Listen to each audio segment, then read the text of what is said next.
like to welcome everyone to our collective unique forum called Health Beyond Wealth. I'm Chris Doughty from Gentium Financial, and we have 3 different practices from around the nation that are sharing this valuable resource. And really, I want to ask you a question to start. Have you ever wondered, when this COVID crisis is beginning its crescendo and we want to go back out and re-engage in the world, how we can remain healthy, how we can remain strong while others are doing what they're doing because we can't control that? If so, this is perfect. This is somebody we want to bring on for you as an expert in the nation, giving you some insight as to how you can take care of yourself to protect you from getting COVID. Also, if you have it or get it, what you can also do to make the symptoms and the disease itself very light. So we're going to have a few Q&As just to go through. I'm going to speak for a quick moment. I'm going to introduce Tim and David as well. Tim Freeze and David Adams in Nashville and also in Chippewa Falls. They're both good friends of mine in a great study group we have, but we've been doing a lot of collaboration about this program. And I want them to also talk a little bit about how the program is going to impact their clients as well. But first and foremost, what I want to tell you, we understand that we, on the very first and foremost, are here to handle your financial planning and your wealth management. We understand that. That's the base of what we do. Once we have that, we want to provide you different programs that help you, what we call, help you optimize your true wealth. So in this case, is optimizing your health. We've got several other subjects as well, bringing some national experts in, but this is a great one to start and extremely timely as well. So the program is really designed to be a series, and we want to make sure we're taking care of the whole person as well. So with that, I want to introduce David Adams in Nashville with David Adams Wealth Group. Yeah, thanks, Chris. Yeah, so I run a practice here in Nashville, and I'm really excited to collaborate with Chris and Tim. Many of you have actually met Chris and Tim at a couple of our client appreciation parties in Nashville. They flew down with some of their clients at City Winery and the Country Music Hall of Fame, and I know some of you got to meet them. But we've been a part, like Chris said, of a top advisor study group from around the nation where we get together every year, a couple times a year, sharing ideas to help our clients and our practices really thrive and ideally stay cutting edge, because we love what we do and we have a lot of synergies. We also share similar life views, and we've just really developed what I call a very special friendship that's near and dear to my heart, and makes the job that much more impactful and fun. And we've realized over the years that combining our contacts and our resources like Dr. Gladden today, and also our collective brain power, that we can put together much better content resources for each of our clients, and really above and beyond just finances and money. So to all of my clients on here today, I just want to thank you for joining us, and stay tuned. We're going to have a series of these, so more to come. And I'll go ahead and let Tim Freeze, a buddy of mine, introduce himself. Hi, everybody. Yep, I'm Tim Freeze, and my team and I work out of Chippewa Falls, beautiful Chippewa Falls, Wisconsin.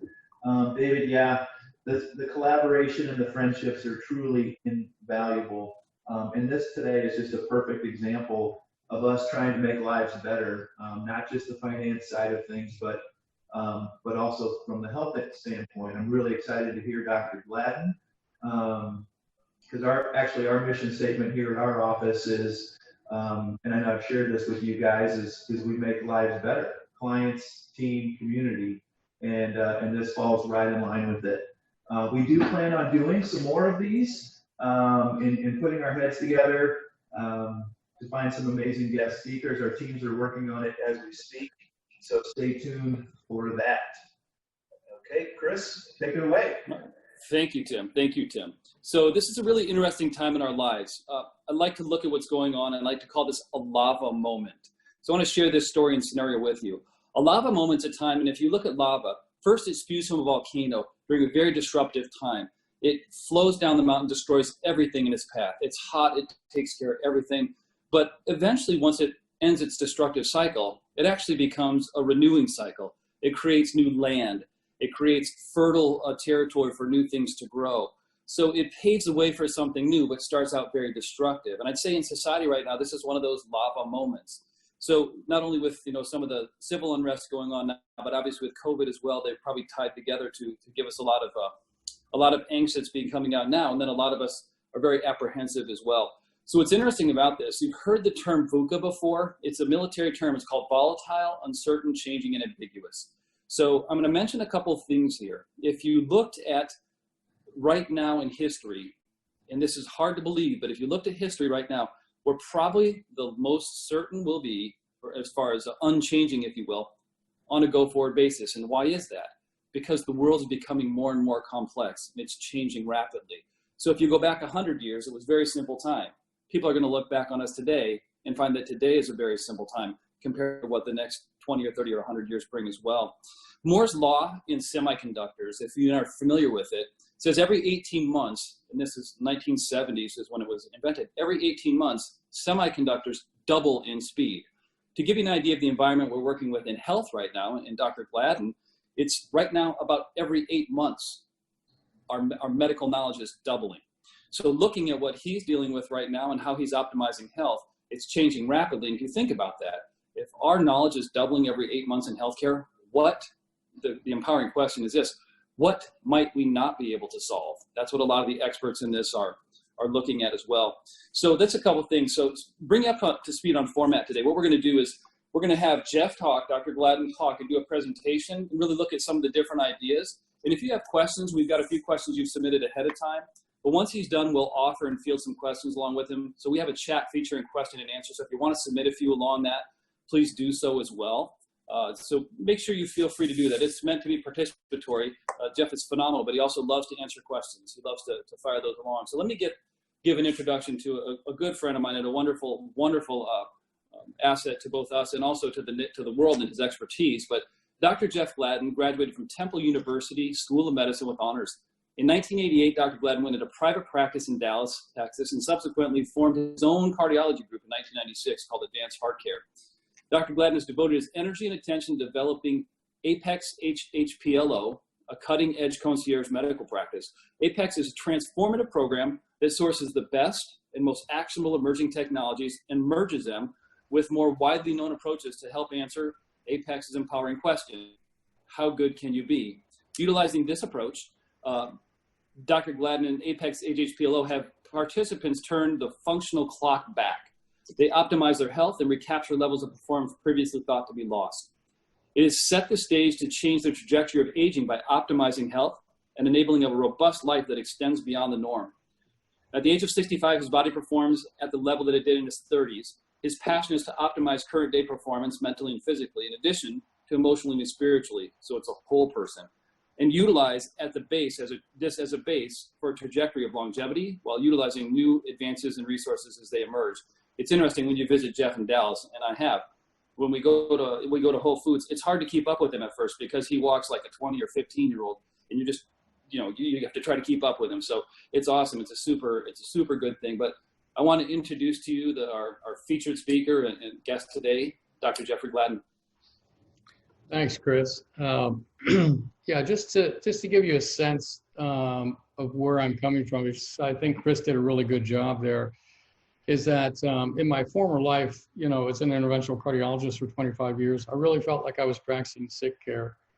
And when I got sick myself and cracked the code myself and then realized that I had been practicing sick care and moved into asking a different set of questions instead of, are you sick? How do we make you better? Into the question that he phrased for us, how good can you be?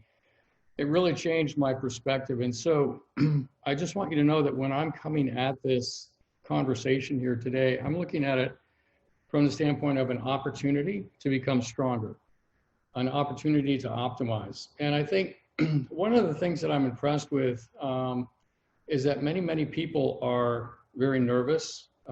Many people are frightened. I live in a high-rise down here in Dallas, downtown. I bumped into a gentleman on the elevator and I said, wow, you've lost some weight.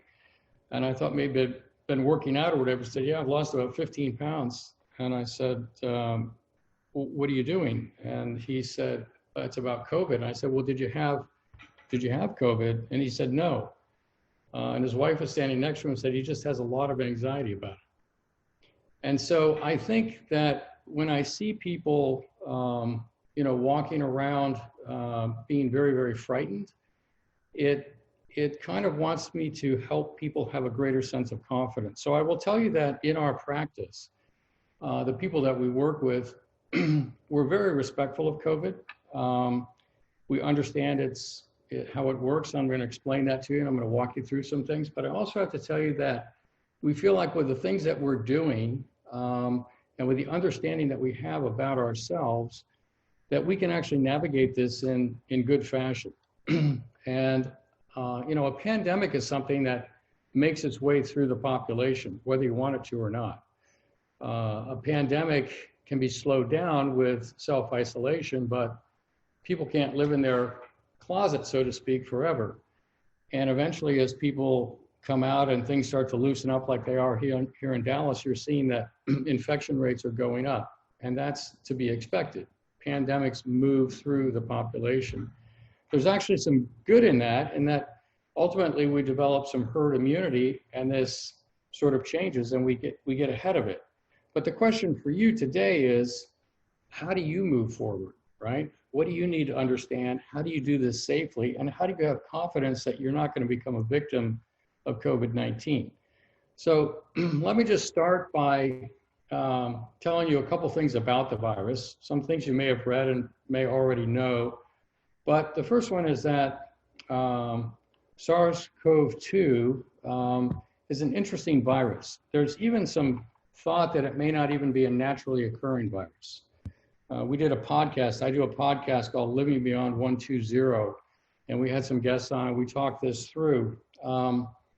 And it turns out that this is a particularly virulent virus, and it's more virulent than what you would actually find in nature. So the question is this actually the product of human tinkering when it comes to taking a virus, working with it in the lab, and working to give it gain of function? In other words, increase its capabilities for infectivity. This could be part of bacterial warfare, this could be part of other things, or research to actually figure out how to deal with viruses like this. So that's one thought process. But when you look at this virus, it has a couple of things that are melded together that don't really occur in nature very well. And so there's some rise that that's the case. The reason I bring that up is that anytime that you have a virus like that, they don't tend to become worse and worse as time goes on. They tend to evolve back to their less infective forms. Okay, so that's kind of an interesting point. Now, when you look at how the virus is mutated, the virus has mutated into forms that are a bit more virulent, and then you also see that it's mutating into forms that are less virulent, right? So it may be that over time, this virus will actually settle down and won't be the big threat that it is today. Let me just explain to you a little bit how this virus works, because it's going to lead into, if you can follow with me, it'll lead into some of the thoughts around how to prevent it. So just bear with me for a minute. So this coronavirus has, think of it as an S1 and an S2 binding prong, okay? And this is how it's going to attach to your cell. And those two prongs are tethered together, right, like this. And the S1 binds to something called the ACE2 receptor, right? And for those of you that are taking ACE inhibitors, ramipril, captopril, things like that, your body upregulates the ACE2 receptor in response to that medication. Now, if you're in a vulnerable population, that could be a potential issue. If you're not, less of an issue. But just know that that could be a potential issue. So this virus, and I'm going to show you that it actually has two ways to attack your cells. But the first way is this. So S1 attaches to the ACE2 receptor. And then what happens is there's a protease that's in your body, and these two are tethered together, S1 and S2. That comes in and clips that tether. And now S2 binds to its receptor. And the interesting thing about that receptor, it has a long name here, it's TMPRSS2. That receptor, when men have prostate issues, they kick out a lot more of these receptors. So you have more of these receptors on your body. And this is one of the reasons why men have been preferentially victims of the virus. It's also a reason that older people and older men that have prostate issues, whether it's benign prostatic hypertrophy or prostate cancer, they're pushing out a lot more of these receptors, and they're giving the virus a greater ability to enter the cells. There's some other things related to aging that we'll talk about in the future. So once those two receptors are connected, then the virus basically dumps its messenger RNA load into the cell, okay? Now, that's the infective process. And from there, the virus replicates itself inside the cell. But I said previously, there are two pathways. Now, there is another pathway. And the other pathway is that there are receptors on the cells called CD147. And it turns out that CD147 is not as good a target for the coronavirus as the S1, S2 receptors we just talked about. But because we have a protein in our body, it's called cyclophilin, actually. It actually increases the attachment rate of the virus to the CD147 by about 40 times. So now you have something that's 40 times stronger. And so cyclophilin can enable that connection. So again, the virus would attach to CD147 and then dump its load into the cell. Now it turns out that red blood cells, which don't have nuclei, and regular cells all have this CD147. And it also turns out that malaria binds to the CD147 receptor on the red blood cell, okay? So when the coronavirus binds to CD147, not only can it infect your cells, but it can actually have damage on the red blood cells. You've heard about people being very short of breath, having very low oxygen. They're not really that symptomatic, but their oxygen saturations go down, their red blood cells are destroyed. Okay, well, this is the reason why. And it's interesting because if you're going to feel short of breath, you're going to feel short of breath because the CO2 in your blood is rising. And you know this well. You take a big deep breath, you dive underwater, you swim as far as you can. Eventually you get to a point, I've got to come up for air, right? Well, that's not the low oxygen that's pushing you to come up for air. It's the fact that your CO2 is building up, right? And every time you're making energy, you're burning oxygen, creating CO2. So it's the CO2 that makes you want to come up for air. But in this case, the virus can damage the red blood cell, and now your oxygen lowers, but your CO2 doesn't go up. So you don't necessarily feel so short of breath, but you walk into the hospital, and instead of having a normal saturation of 98%, you have a saturation of 85%, 82%. There are reports of people walking in at 50%, and they don't even feel that symptomatic. So this is another thing that happens. And when it binds to the CD147 receptor, it also damages the red blood cell, and you've heard about complications of clotting, right? There's clots everywhere in the body, in the heart, in the lungs, and there's a D-dimer test that basically looks at clotting activity in the body, and that's elevated in this. Well, the reason for that is when you're damaging red blood cells, you're essentially damaging and setting up these cascades, if you will, these clotting cascades that then disseminate throughout the body. And so that's pretty interesting. It can also damage the lining of the blood vessels, okay? And it turns out that I just read a white paper this weekend. This is new information. There's actually a supplement out there called Arterosil, which Chris is very familiar with, that we use for arterial health, but it also blocks the virus from attaching to the blood cells. So when you have this CD147 receptor, which is where malaria binds, well, guess what? Why did all this noise about hydroxychloroquine come up in the first place? It came up because hydroxychloroquine will bind at the CD147, and it will basically insert zinc into the cell. So it takes extracellular zinc outside your cell and pushes it into the cell, which then makes it very difficult for the virus to replicate. So if you're going to take hydroxychloroquine, there's a couple things to know. One, you have to take it very early. Studies that have been done have given hydroxychloroquine to people on respirators and ventilators and in the hospital, and they're so far down the line, there is no way that it's actually going to work. Hydroxychloroquine actually works when you first get it, and you can go in and block. It even works prophylactically. So for example, if somebody in a nursing home gets sick and they gave hydroxychloroquine to the rest of the people there, guess what? They didn't get sick. So hydroxychloroquine works, but you need to give it at the right time, and you need to give it over the right period of time and in the right dose. And usually it's about 400 milligrams twice a day the first day and about 400 milligrams thereafter for about 7 to 10 days. Azythromycin with it seems to improve its function, and zinc for sure. So taking zinc is a smart idea in the first place, okay? We also know that, that the virus has a high affinity, if you will, for the respiratory tract, right? But it also affects other organs, and you've heard about that as well, the heart, the kidneys, the liver, everything sort of starts to fail. And part of that's related to the fact that all cells have these receptors on them that we just discussed, but also this blood clotting will start to impact these other organs and damage them. So that's pretty interesting. Now, one other thing to know is that while hydroxychloroquine, which works as what's called an ionophore, it basically takes the zinc from outside the cell and puts it in, there are other things that do that. One of them is really simple, called EGCG. Okay, that's EGCG is an element that comes in tea. It's particularly high in green tea.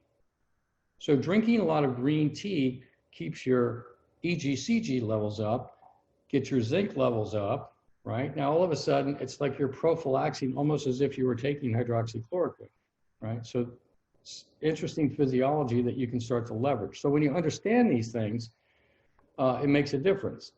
Now, another thing that we do at Apex when we're answering the question, how good can a person be, is we dive into their genetics. And it's important for you to understand that while the mortality rates for this disease are higher in certain populations, certainly it seems to be in places where they're more crowded, lower socioeconomics, different races. Caucasians seem to be a little bit better spared. Some of that may be due to crowding and things like that. There are other issues that predispose you, age being one, diabetes, pre-existing heart disease, lung disease, kidney disease, things like that. So you have to understand that. But in addition to that, there are genetic variables that make you predisposed. Now, most of you probably haven't had your genetics tested. The people that work with us have had their genetics tested. And when you look at it, it's interesting that I'm going to rattle off some names, but that's not the point. The point is I'm going to tell you what to do about those genes. And because you haven't had your genes tested likely, these are some things that you can also pull together. So there's one called NLRP3. This sets up that inflammasome, right? So you've heard about corona basically creating what I call this tornado of inflammation in your system, and that's the inflammation that's doing all the damage more than the virus, right? So I guess living in Texas, we have tornadoes, so that's it.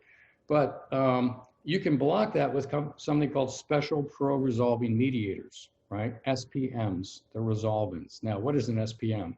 Well, you've heard of fish oil. You know that fish oil is an anti-inflammatory. A guy at Harvard, a PhD up there, basically figured out that he took a derivative of fish oil as it gets metabolized into your system, called a pro-resolving mediator, and it's 250 times more potent than fish oil at resolving inflammation. So we have all of our people taking SPMs every day, right? A couple of SPMs every day. And the reason for that is we want to decrease inflammation. If you get hit with it, you want to be, blocking the inflammation right from the get-go. There's another gene, TNF-alpha, which also whips up inflammation. Guess what? Things like sulforaphane. It turns out sulforaphane blocks viral entry into the respiratory mucosa. Now, what is sulforaphane? Well, sulforaphane you get from broccoli. Sulforaphane does a lot of great things in terms of modulating genetic expression. And there's a new form of it out there that we have access to called Avmacol Extra that is high-dose sulforaphane, but it's also mixed with beta-glycans. Now, beta-glycans come from fungi, and fungi boost your immune system. So you're sort of getting two things in one. So that's kind of interesting. Then there's IL-1 alpha and IL-1 beta genes. But guess what? Sulforaphane, EGCG, SPMs all work for that too. One other thing that kicks in there is curcumin. And it turns out that curcumin will also block viral entry. So getting a good source of curcumin is good. IL-6, same things, along with vitamin D. And you've heard about vitamin D being important. If you get too much vitamin D, you can start to pull calcium out of your system. So there is such a thing as vitamin D toxicity, but actually the vast majority of Americans, people living in northern latitudes, we're all deficient in vitamin D. How many hours are you spending outside, right? And the fact is that as you age anyway, your skin doesn't convert the precursors into vitamin D3 the way that it did anyway. So unless you're taking vitamin D3, and it's not 500 units, unless you're taking 1, 2, 3, 5,000 units a day, you're probably underdosing. So we're recommending in this time about 5,000 units a day. Then there's another gene called CXCL8, which also drives inflammasomes. And this is interesting. I like this one because it's made worse with prolonged sitting. So how many people are sitting as they're on this webinar, right? There you go. So I switched over to a stand-up desk. I find that sitting actually makes me tired. When I stand, I'm actually more energized throughout the day. I think the world sits way too much. And one of the things that we've done here at Apex is to double down on exercise. I want to come out of COVID in better shape, stronger, mentally sharper, and more able to deal with stress and anxiety than I went into it with. So one of the things that we've done is to double down on a couple things. One is meditation. I now meditate twice every day. I used to do it first thing in the morning. Now I do it in the morning and the evening. I find that when I bookend my days with meditation, it really lowers stress. And guess why that's important? It's important because when you feel anxious, like this guy I bumped into in the elevator, when you're feeling anxious, you're releasing a lot of cortisol, right? And you've heard about people getting cortisone shots, and you've heard about people being on prednisone, right, for long periods of time. What does that do? It depresses your immune system. It's making you more vulnerable to the virus. So being able to manage stress is critically important. And I think the two best ways that I've found to manage stress, meditation, and many people don't know how to do that. There are a lot of apps out there. I happen to like a book by Eckhart Tolle, The Power of Now. I find that that's very, very almost, it's almost like a devotional for me. I'll read a paragraph or two and then just start to meditate on what I'm thinking about. But it changes your perspective on what's going on. You realize that the only happiness that you'll ever have will never come from anything outside you. There's no set of events. There's no money. There's no relationship. There's nothing outside of you that will actually truly make you happy. And once you realize that happiness and contentedness only comes from within, it's such a liberating thing. It allows you to look at things through a different set of lenses. You can look at COVID through a different set of lenses, and you can lower your cortisol levels and at the same time boost your immune system. Now, the other thing that will relieve stress is exercise. So we've doubled down on exercise. We're doing more exercise. Like I said, we want to come through this stronger, not weaker. A lot of people are sitting in their house. I can't go to the gym. I can't do this. I can't do that. You know, I'm a big advocate of get outside. There's plenty of room out there. You don't have to be close to anybody, right? When I'm riding a mountain bike, I'm not close to anybody. I'm not at risk for anything. And if you're running on a trail and somebody runs by you and they cough, is that a problem? It's actually not. To get a dose from somebody when they're coughing or that sort of thing, it's a function of time of exposure and the size of the dose. And if you run past somebody for a second and they cough, your time of exposure is so small and the dose passes so quickly, you're very, very unlikely to get sick. So if you're in a room talking to somebody for 30 minutes and they're coughing the whole time, your risk just went way up, okay? So I think get outside, exercise, be grateful for all the great things. I see sunshine coming through some of the windows for Tim there and wherever he's at, Wisconsin, I think it was. Sunny day down here. So I think those are really, really important things to do to sort of help take control of this. And then one of the other big things that happens is that this is associated with, mortality is associated with aging, right? So people over the age of 80 have a significantly higher mortality. You hear different reports from different areas, 8%, 10%, 11%, 12%, whatever it is. And then people in their 30s, it's a fraction of 1%. Overall, right now, I forget exactly where it's running, but it's around 1.4, somewhere in that neighborhood was the last thing I looked at. But know that as you go through the decades of life, your mortality goes up. Now, why is that? Well, people have more prostate problems. They have more lung issues. They have more heart issues. But in addition to that, there's a big thing that happens. Their immune systems start to poop out.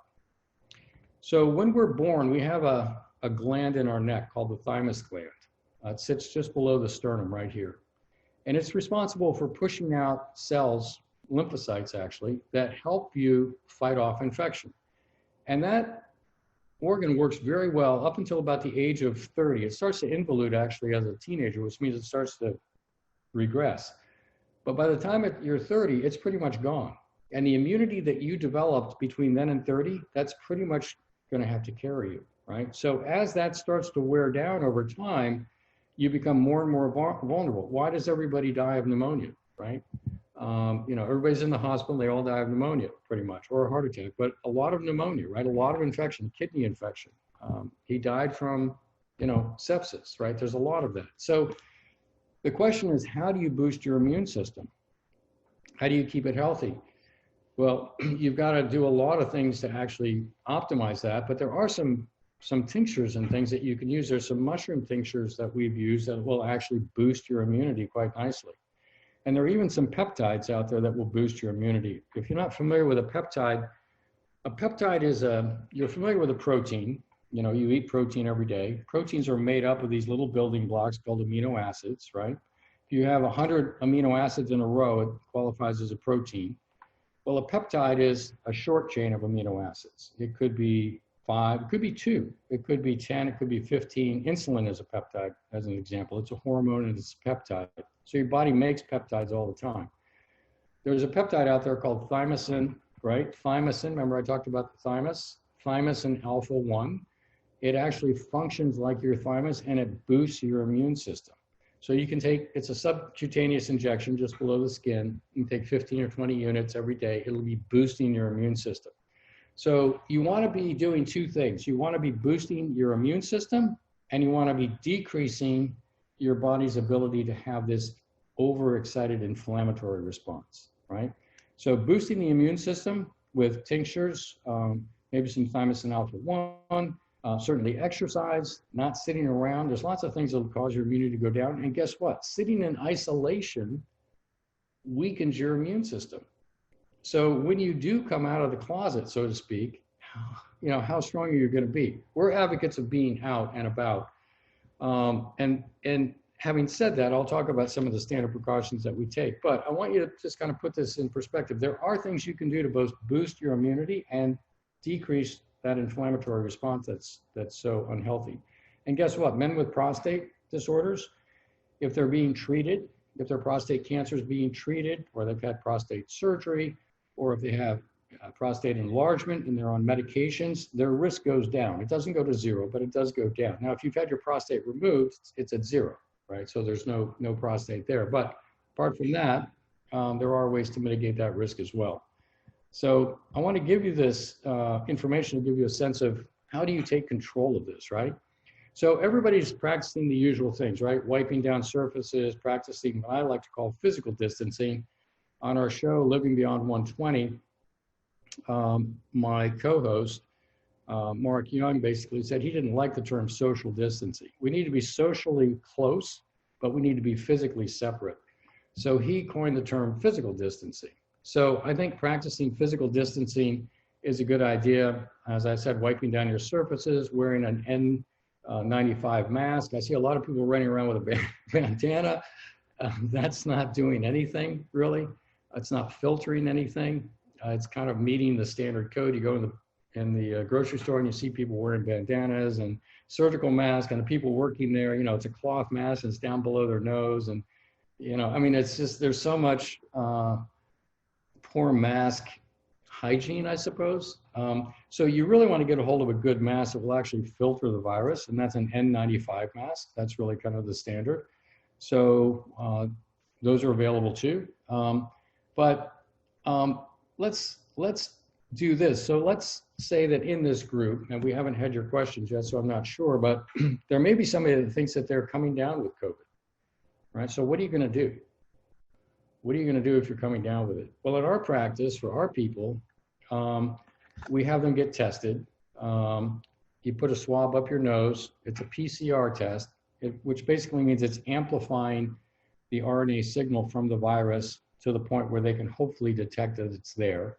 I have to tell you, it's a very imperfect test for about 5 different reasons. The 2 biggest ones being the person I date here thought she was coming down with it. She went and had the test done. It was done completely inappropriately. They just swabbed around her nose instead of putting it way back up into the nose to kind of get a decent sample, right? So this is happening all over the country. Talk about mask, things being out of control. The testing is being poorly done. Nonetheless, you want to get tested. It takes about 3 days to get the test result back. that's actually too long, right? Things can progress a lot in 3 days. That's why taking some of the supplements and things that I was talking to you about can really put you in a much better spot.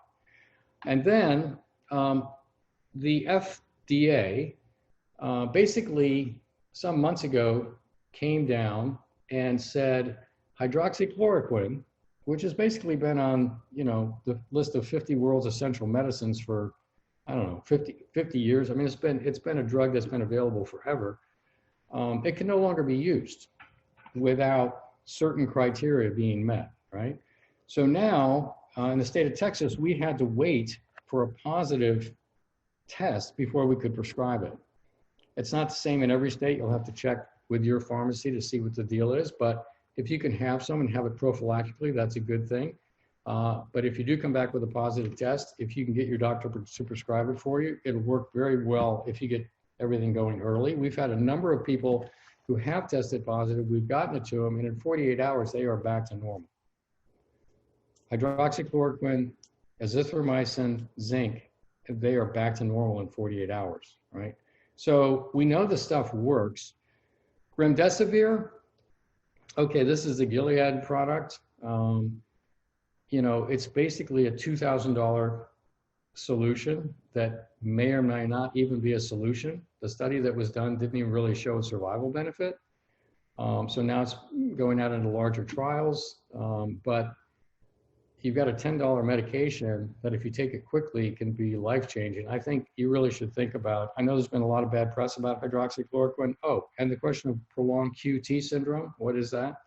Well, as a cardiologist, you know, the EKG has different waveforms that go up and down, and the QT is basically one of those segments in between the waveforms. And when that gets stretched out, it increases the risk for an abnormal heart rhythm. That's what it boils down to. And I can tell you that everybody sitting on this call that I see probably has a normal QT. It's not super rare, but it's uncommon. And it's really uncommon for that to be an issue if you're taking a drug for 7 days. When I was practicing traditional cardiology, we had people on drugs that would prolong their QT syndrome for years at a time, right?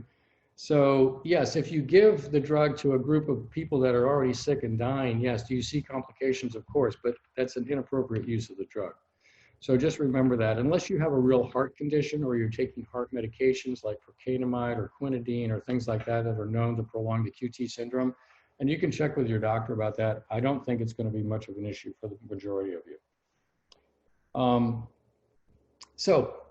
And then what about the question of you think you had it, right? So I thought I had it. I came back on a plane from Salt Lake City and got really quite ill around December. And we now have evidence that this was actually in the US probably back into late October. And I thought, well, maybe I've had it. And we also had one of our colleagues that went to a CME course in February and came back sick from a flight. And then everybody in the office kind of picked up something. And the question was, well, have we had it? So we all got tested. You can go down to LabCorp, you can go to Quest. We're actually starting to work with a lab now that won't just measure a single antibody, IgG, to a single antigen. We're actually working with something that's higher fidelity where it measures IgM, IgA, and IgG to 4 different antigens for higher specificity. So that's our approach. But it turned out that one of our people had all the antibodies. The rest of us didn't have the antibodies, but I was very close to being immune, not very far away. So we'll retest again and see. But if you think you've had it, it's nice to test because if you have the immunity, that's another sort of freeing kind of thing. It's like, okay, I will take good care of the people around me. I'm not going to go out and be, you know, mucking around with surfaces and kissing people and whatever and come back home and hug mom. You know, you want to be very cautious with the people that you're living with, but it does give you a sense of, hey, I have immunity. Okay, good. Let's start to regain our lives. You know, it's interesting that, you know, we're worried about the death toll from COVID, but what's the death toll related to depression and job loss and financial loss? You know, how many people commit suicide? How much domestic violence is there? How much does that sort of play into some of the things that we're seeing now with some of the demonstrations and the violence going on there? I mean, I think, you know, there are prices to be paid on every direction, but being able to get the country and the world actually economically back on its feet means us understanding what this virus is, understanding what it is and how to protect ourselves, how do we move forward, how do we stay strong, and how do we actually rehabilitate, you know, not only our own stock portfolios, but the economy at large, right? And get people back to work. I think that's a very, very important thing. So that's one of the things that we've been passionate about as well. So those were some of the thoughts that I wanted to leave you with. I will just kind of rattle off a little bit of a list of the things that I think are the most important to be taking. One is vitamin D, vitamin D3. Vitamin A has a use here also. You can get too much vitamin A, but maybe 1,000 or 2,000 units a day. Vitamin C has been shown to be very effective at activating the immune system and killing viruses. And there were some reports out of China that high dose intravenous vitamin C was actually helping people to turn the corner when they were quite sick on their way into the ICU. But taking prophylactically some vitamin C, a couple thousand milligrams twice a day, at this juncture makes sense. The zinc, very important. Now, zinc on an empty stomach will make you nauseous. We have a product called ZMA, which is a combination of zinc and magnesium. It doesn't bother your stomach. You take it at night, and that works well. And then remember that drinking that green tea helps the zinc to work better. The immune tinctures that we talked about, they have things like echinacea, elderberry, astragalus, Oregon grape, golden seal, things like this. These all boost your immune system. And then if you're working with a doctor that can prescribe it for you, because it is a prescription, getting the thymosin alpha-1 is helpful. We talked a little bit about the sulforaphane with the beta-glycans, the Abmacol Extra. A couple of tabs of that a day, or 1 tab of that a day is probably enough unless you're really at high risk. The Arterosil we talked about, protecting your arteries, but also decreasing viral entry. Selenium. It's interesting that this virus seems to occur. These viruses in general seem to come up in parts of China where the soil is low in selenium. And so eating 1 or 2 Brazil nuts a day is enough to kind of boost your selenium levels. And then interestingly enough, melatonin, there was some thought that the reason kids are protected is because they run higher melatonin levels. Melatonin is that hormone out of your pineal gland that puts you to sleep at night, but it also is a big anti-inflammatory. So if you're taking melatonin on a regular basis, you're decreasing that risk of that inflammation tornado that we talked about that kicks up. The special pro-resolving mediators, those typically have to come through a physician. And then we like something called molecular hydrogen, which settles down inflammation as well. And then the curcumin is a really good choice. So anyway, those are the things that I wanted to leave you with, some actionable information. And you know, if you're interested in putting any of that stuff together with Apex, if you want to email Holly, just Holly D, it's Holly Dickinson, but her email is hollyd@Apex, HHPLO, stands for Health, Human Performance and Longevity Optimization, HHPLO.com. She can get you set up with any of that if you'd like. So, and with that, I'll be happy to take some questions or hear any thoughts from anybody else here. Awesome, Jeff. There's a couple questions. Thank you very much, Dr. Gladden. That's been fantastic. So one question I had from a client was simple. They want to know, is it safe to go back to the YMCA? You know, in everyday life, I want to go back to weightlifting. I want to go back to this stuff. Those might be some of the more restrictive areas you might think, but that was one question that came out. Yeah. So I think you have to look at what's your risk. First, you have to assess yourself. At what risk am I? Am I diabetic? Do I have prostate issues? Do I have heart disease? What age am I?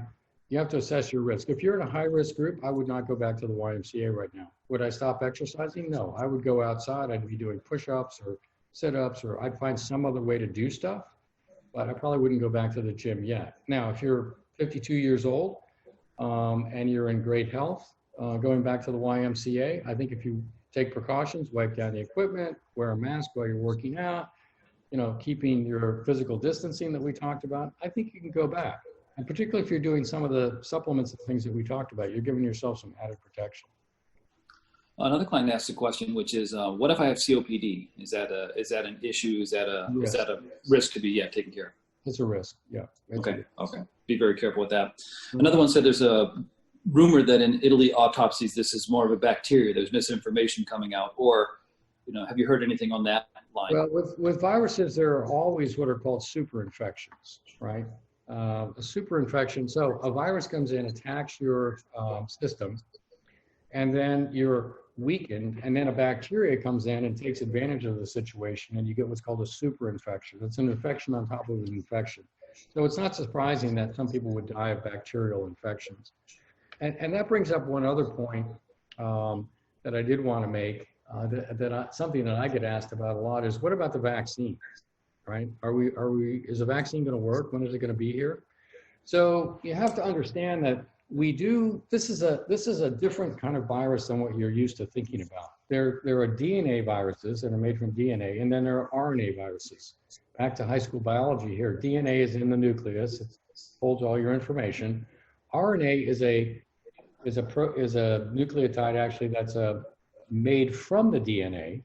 It's not the DNA itself, it's made from the DNA, and it carries that information out into the cell to where it's going to be transcribed into proteins. So there are various kinds of RNA. There are messenger RNA, there's transcriptive RNA, different kinds of RNA. Now, we've had RNA vaccines that have been very successful in the past, right? Measles, mumps, rubella, all those are RNA viruses, and the vaccines work well. We're all familiar with that. This is a messenger RNA virus. We've never had a vaccine to a messenger RNA virus. It's never happened before. And when you do look at the theoretical ways in which you'd have to make a vaccine for it to be effective, you actually have to alter a person's DNA so that they'll end up making the antibodies to that messenger RNA virus. So do you want to take a vaccine that's altering your DNA with who knows what untoward consequences? Who wants to sign up for that, right? So that's one thing about the vaccine. The other thing is that this virus is mutating. We already talked about the fact that it's mutating, sometimes a little bit more virulent, but also less virulent. And I think its trajectory will be to become less virulent. So if you take the vaccine and you mess with your own DNA, are you even protected, right?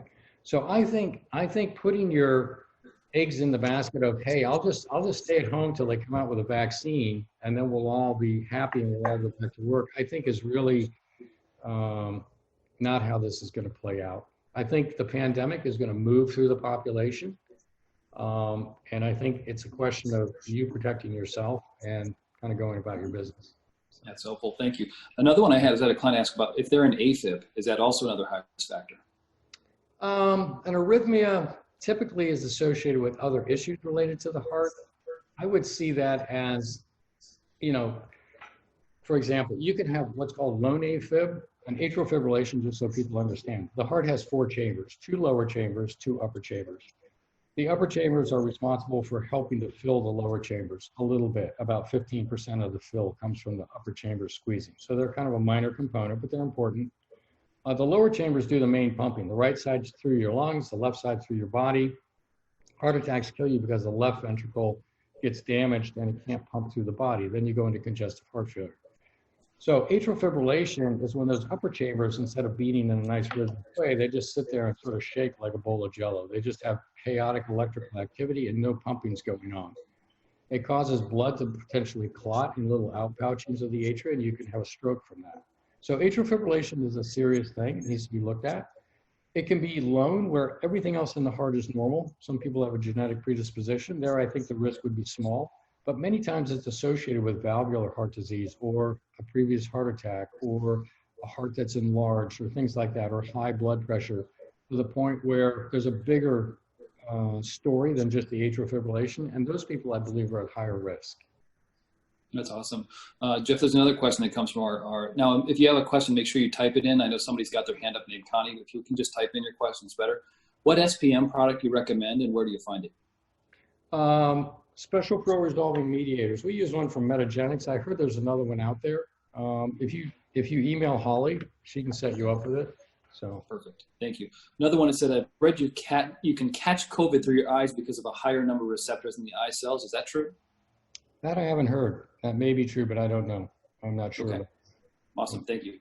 Another one is fibromyalgia a risk factor? I believe it probably is, just because people with fibromyalgia are depressed. they're fatigued, and their immune systems are a lot of times depressed because they're using things like steroids or other things to try to decrease the inflammation and pain. So yes, I think anybody that's got, cancer, I don't know if we mentioned cancer, but anything that's going to depress your immune system, or any therapy, if you have an autoimmune disease like lupus or rheumatoid arthritis and you're taking immunosuppressants, yes, you're at higher risk. So like Humira, things like that. Exactly. Yeah, okay. Another one is, what is your take on probiotics and gut health? I know your answer because we've talked about this. What level of importance do you place in recovering from viruses like COVID? Well, I think, we know that gut health is extremely important to overall health, and it actually ties in nicely with immunity. So this is something that at Apex we go into in great detail, analyzing the stool, analyzing the gut biome, looking at what's going on. And we have better and better, even since you were last with us, Chris, we have better and better ways to actually analyze and rehabilitate the gut. So having a healthy gut is important. Most of the people on this call probably haven't had their gut analyzed, and if they have, they may not have gotten the right information about it. So, but eating a healthy diet that's full of fiber, you've heard about probiotics, and maybe you've heard about prebiotics, but probiotics are bacteria that actually modulate the way your gut works. They don't reseed, they're not like seeds that reseed and regrow bacteria, but they modulate how it works. Prebiotics are like the fertilizer that goes in and changes the soil so that the good bacteria can grow and the bad bacteria get pushed away. And if you're eating lots of sugar, you're growing bad bacteria. If you're drinking lots of alcohol, you're growing lots of yeast and things like that. So modifying your diet, putting lots of fiber in there that is good prebiotic, like roughage from asparagus and jicama. We eat a Mexican plant down here, jicama, a lot. Resistant starches from cold potatoes and cold sweet potatoes. All those things are good roughage. Onions, things like that. They're all good for prebiotics that help keep your gut healthy. Awesome, thank you. There's another question about what about if you're on flecainide, heart medicine, in relation to cardio drugs that you talked about? Flecainide is not one to prolong QT. So I don't see that as being necessarily an issue, but you have to ask yourself, what's the reason that you're on flecainide? So sometimes you're on flecainide because of atrial fibrillation. Sometimes you're on flecainide because of ventricular issues. So you have to understand the global picture there. Absolutely. One more question as well I have here is, if you take a multivitamin for men over 50, should you be taking double a day if you have COPD and something else, even if you don't go out in public? Is it still a good idea? If you're really not exposing yourself to anything or anybody, I don't know that that's really necessary. But if you're planning to kind of move out and move through this, the things that I'm talking about are, how do you transition from, living in your cell, so to speak, into getting back out there? So if you're planning to do that, then yes, boosting things the way I talked about would be a better way than just trying to double your multivitamin. Yeah. Because one thing they've said is that we're not promoting herd immunity, which is very common because we're in such close contact with each other. We're always getting a tiny dose and learning to have this. Now the possibility for superbugs when we are so isolated become higher the longer we stay isolated. I know you said that as well. Yeah. That's right. Yeah, the longer you're isolated, the weaker you're getting, right? So again, if your goal is to come through this stronger than you went into it, and you and I have had this conversation about anti-fragile, right? Yes. So Yes. Becoming anti-fragile is really becoming stronger when you meet an unexpected stress, as opposed to getting weaker or not being impacted by it. Then you have to move through this in a way, but you have to do it wisely. So I think that's phenomenal. So one of the things we've noticed too, we've been studying, so myself, Dave and Tim have been saying, so this is health, this is awesome, but it's so correlated to the mental side of the equation. So the question's like, what has been your COVID experience like? How much fear or anxiety have you had about your health and well-being? How have you isolated from this? What did you do before this that you no longer find important? Because we were all so busy. A lot of that's been taken away, and it's now people are concentrating on what's their essential, what we call is what's their true wealth. Mm-hmm. Like you said, money is a resource, and it supports something. So what is that resource best supporting? I think that's changing for some people. They used to think it was about a bunch of stuff, and now they realize it's about relationships, people, nature, more of those mindful things. Do you see, I know there's a strong connection between the two, and we've talked a lot about those, and you are definitely our expert in health. Do you see a strong correlation then to that, also the mindset, which we're going to talk about in another program? 100%. I think mindset is everything. It's how you, I mean, here's the deal. The facts are the facts, and we create the reality, right? So, there can be rioting in the streets, there can be a pandemic, there can be whatever there is. Those are just facts, right? You can get all bent out of shape and wrapped into a knot and just, stressed out and whatever, or you can take it in stride. People aren't burning down your house probably. And so it's kind of like, how do I keep perspective on this? And I think that what I've learned going through life at this point in time, at age 66, is that I used to think that reality was, kind of like 50% of what happened to you and 50% in your head. Then I kind of got to a point where, no, I think it's 10% of what happens to you and 90% in your head. Then I was like, no, I think it's 99% in your head, 1% of what happens. Now it's 100% in your head, 100%. So I think that's why I get back to the meditation and sort of the spiritual practices and getting into flow states with exercise and things like that. That's where you really find peace. And you realize that no amount of money is ever going to make you safe. Money is basically an economy of scarcity. There's never enough. Oh, I just lost something in the stock market. It's all about scarcity. The flip side of that is love. The love economy is all about abundance, right? The more love you give away, the more you have. So why not live in an economy of love and abundance? And yeah, there's money on the side. Down. Okay, it'll come back tomorrow. But I live here. I live in abundance, and other things happen outside. Because if you're living through your money, then that's a roller coaster ride, right? Yeah, I fully agree. So one of the scripts we just talked about lately, I was on a call talking with Ben Hardy, maybe it was Jay Abram, but we were talking about the scripts that you have in your head. Who do you talk with most? You talk mostly with yourself. Your conversations are your own. So making sure you're keeping that script uplifting and building and working on that piece is very important, because I think, like you said, Eckhart Tolle and others are very important. We can control what we can control, which is really ourselves and our own mindset. So I think it's an extremely important part of it as well. I think a lot of times we let the outside media and other things control us. So we also discourage a lot of media watching and consuming a ton of that piece as well, and finding environments that are good. So I think there's a massive conversation that goes along with this, and it's not the time to do all that, but I know that myself, David, and Tim have talked a lot about that, and our team have talked a ton about that as well. Yeah, I think as soon as you find yourself relying on something outside of yourself to bring you happiness, you can almost catch yourself, oh, I'm going down the wrong path here. It's really about being present, being in the moment, being grateful. And those things, they're fun. It's interesting. Want to go jet ski? Sure, that's fun. But real happiness is right here. Yeah, I agree. Tim, any questions from you? I would just like to say thank you, Dr. Gladden. This was really refreshing and valuable information on behalf of my clients and me. I mean, this was, and my team. This was awesome. There was one question about asthma. I don't know if you address that. If that's a yeah, we talked a little bit about COPD. Yeah, I think asthma does put you at risk. Yeah. So. Thank you. Yeah, that's fabulous. That's fabulous. I mean, one of the biggest things we talk about too is the person. It's about the person and the mindset. Because if you don't feel well, it's hard for you to be mentally well. I think one thing you told me, Jeff, and we talked about this a long time ago and came up with, is when you wake up in the morning, the very first thing you say is, it's perfect. Mm-hmm. The day is perfect. It's all set as it should be. Rather than going in thinking, oh, I got all this stuff to do, you think it's perfect. It's exactly as it should be.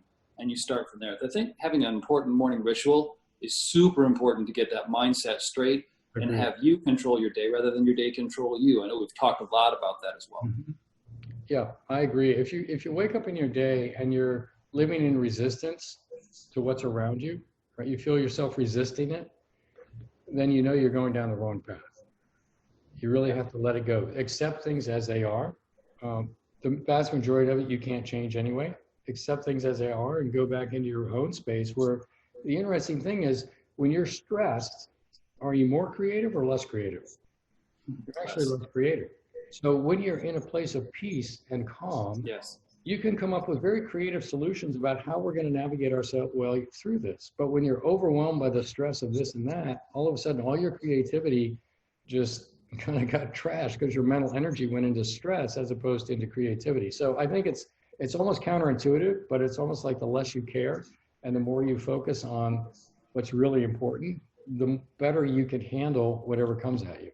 So yeah, that's phenomenal. Well, on behalf of my team and my clients as well, we appreciate you addressing us, bringing your information to us, and really bringing your expertise and yourself and love to us. I know that you, if anybody as well, and we'll get some information about this in script, wants to listen to more of Dr. Gladden, actually he's got a free podcast with his business partner, Mark, and that it's a phenomenal podcast, talks about all sorts of different issues, and it's called Living Beyond 120. You can subscribe on many different places. We'll find a place to get that to you as well. But I just wanted to say thank you from us as well before we close, and I'll let David Adams close our program down, unless you have some questions, David. No, again, I want to say thanks a lot, Dr. Gladden, and thank you all for joining today, and I hope this presentation was helpful.